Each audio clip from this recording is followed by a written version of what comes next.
All right. Welcome to another episode of Six Pack Jacked Code of Conduct. We got a fun one today. The concept we're going to be talking about today is what constitutes healthy eating, and what does it actually take to experience fat loss. Now, there's two schools of thought here, and we're going to destroy the crap out of one of the schools here. And it's not anyone's fault if you fall into this school of thought. It's sometimes there's this, what's funny? I'm continuing with education stuff just because I have that in the military. I've got that for like 4 more years, man. So why not? I'm taking this philosophy class. One of the topics I looked at the curriculum that we're going to be discussing is society versus science or whatever. There's what society uses as their evidence base, and then there's what science uses, the scientific method or whatever, to prove what is actually true. Look, man, all I'm saying is society, culture, we can be influenced or led to believe certain things without having a different form of perspective or a different scientific method. I'm not, I'm not one that wants to, because I'm in this education, like the only reason is because I'm getting more education into this field. Otherwise, I wouldn't seek out this material on my own. But it does raise an interesting question. There's philosophers back in the day that challenged religious beliefs, societal beliefs, cultural norms, or whatever, not because they were trying to diss people or whatever, or mock them or make them feel bad for their beliefs or whatever. They didn't do this to hurt people. They did this because they wanted people to have a different way of thinking so that they don't just automatically believe one form of thought. Anyway, let's get right into it, dude. So there's people who believe, the 2 different schools of thought on what constitutes healthy eating or what causes fat loss. All right. There's people who believe that it's what you eat that constitutes healthy eating and fat gain, right? So I'm going to pause right there. What I mean is, it doesn't matter how much you eat. There's people who believe that if you eat a certain type of food, it's going to automatically translate into fat gain.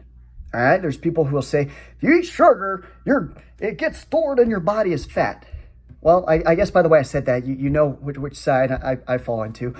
I'm gonna give clarity to all this, okay? This is supposed to be a professional discussion, all right?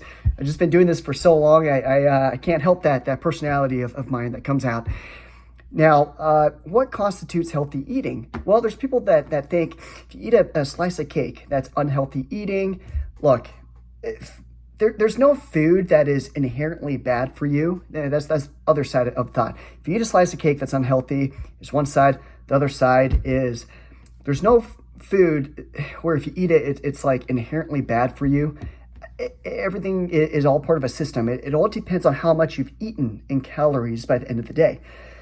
So with all these different schools of thoughts, whether you were led to believe it by society, by your family, by culture, or if you're a nerd and you use the scientific method to come to your conclusion, well, geez, that's going to be hard for you to think in a different perspective, even though there's different scientific methods that can be applied and they lead to 2 different outcomes. It's all over the place, something as simple as intermittent fasting. Even people using whatever methods to prove the truth of whether that's effective or not.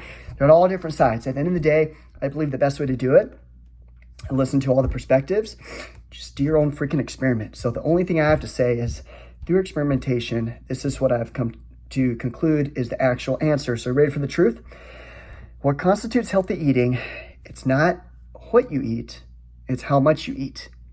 And if you're eating 80% healthy, 20% desserts, you're going to be okay. All right. You don't need to worry about eating that slice of cake. You don't need to be worrying about eating that cookie. You don't need to get that confused with, oh no, it's going to get stored as fat.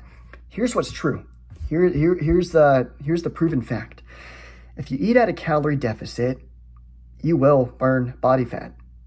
That's a fact. Look it up. Look up all the research. It logically makes sense. If you eat a slice of cake and you eat at a calorie deficit, guess what's going to happen by the end of that day? You're going to have lost fat. That if there was any fat that you gained from that slice of cake or cookie or dessert, guess what? You lost fat by the end of the day. Your body burned right through that because you ate less than your body is burning. Everything you ate, boom, burned. Now, I'm not saying that if you ate cake all day and then finished out with enough protein by drinking protein powder, that is healthy eating. What I'm saying is, like, don't spin my words here, all right? Use common sense. If you want to approach the simplest way of eating, if you want to eat healthy and actually experience weight loss, fat loss, as a general rule of thumb, just eat 80% healthy. What I mean by healthy is, let's see here, don't make it more complicated than it has to be. A cookie would be categorized in the dessert category, okay? You can call that unhealthy, right? No more than 20% falls into that. If you want to have the right balance of still eating dessert, 80% healthy, 20% unhealthy.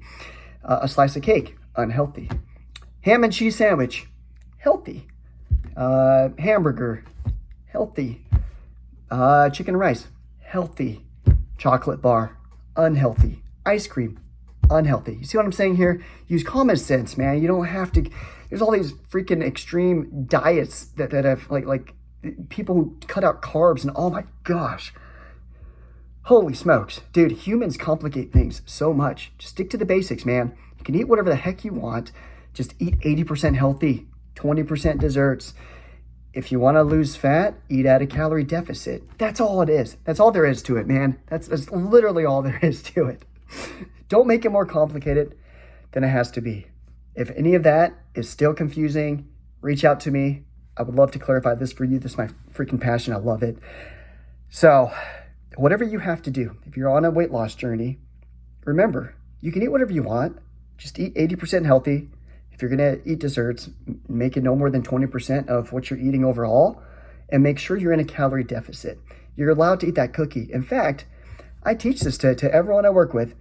If you're going to have a sustainable weight loss journey, you got to be eating dessert. Otherwise, it is just way too, it's rough, man. I mean, it's uncomfortable, sure, yes, great. It's awesome if you want to be tough and be like, no dessert, awesome, more power to you. But if there's little things you can do to win throughout the day, such as if you can still fit that cookie in and it's not overeating, it's still within your limit of calories to eat where you're still at a calorie deficit, where even if you eat that cookie, you're still going to experience fat loss, freaking do it. Because it's all about these little tactics, little tweaks, little wins throughout the day that makes the journey worth it, not to mention your freaking life and your lifestyle. I mean, if you're going on a 2-year weight loss journey and you cut out dessert, have fun enjoying that journey, man. My guys, the people working with me are going to be eating dessert and still experiencing weight loss. It's how much you eat at the end of the day that dictates what's healthy eating and fat loss. Awesome, fun one. Apply this. Your challenge is to if you're going on a fat loss journey, freaking take what I've taught you here. Be on a calorie deficit. If you have any questions, reach out to me. 3, 2, 1, go.